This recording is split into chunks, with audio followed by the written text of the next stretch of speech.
Hi, this is Rachel Goklowski from Cooking with Mrs. G. Today we're going to talk cleaning hen of the woods mushroom, or the maitake, Grifola frondosa mushroom.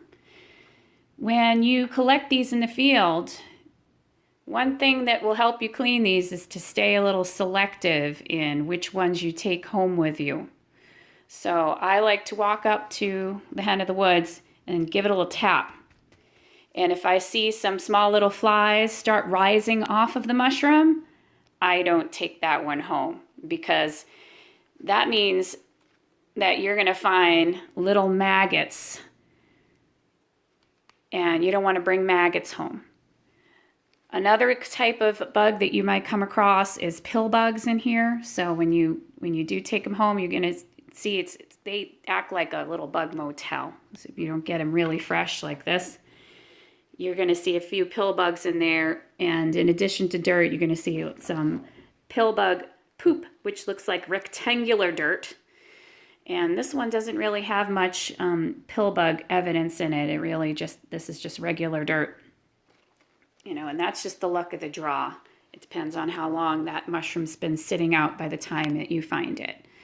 So here you see we've got the white pores, and the older the mushroom gets, the shaggier looking these pores get. If you get a mushroom that's advanced in age, you're going to see very wide fronds, 4 or 5 inch wide fronds, and they'll be very shaggy, and your mushroom will be kind of woody and won't be great for sauteing.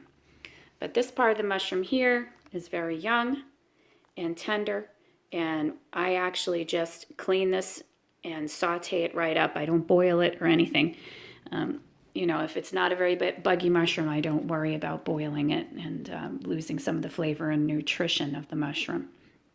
So when I clean this, I separate the fronds into chunks.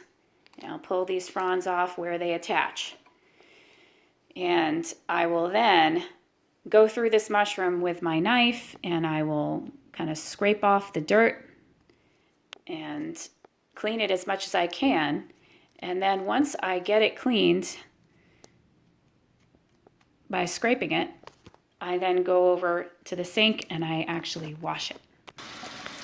So here in the sink, I will, take into each individual frond bunch, and I will make sure that I get out the dirt, any debris, and I might even separate these fronds even further and try to get all the dirt off. If it's a really sandy, dirty hen, you might want to just soak it. Some people will soak it in brine, in salty water, but then you're brining your mushroom, and that might not be something that you want to do. You're going to ruin the flavor. This is a gourmet mushroom.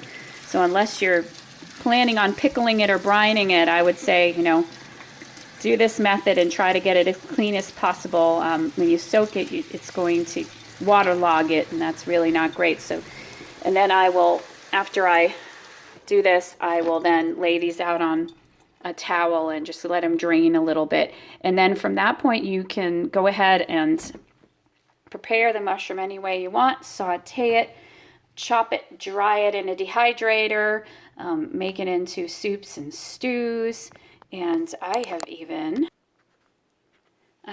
made some maitake into beef jerky. So the ones that are a little bit more advanced in age, again, I don't go for the really advanced in age. The ones that are maybe like this here, like this one, they're not tender enough to saute. I have made into jerky, and it's excellent jerky. So there's lots and lots of things you can do with this mushroom, and it's not too hard to clean if you're a little bit more selective in the field. Again, this is Rachel Goklowski with Cooking with Mrs. G. Catch me on Facebook and Etsy as well.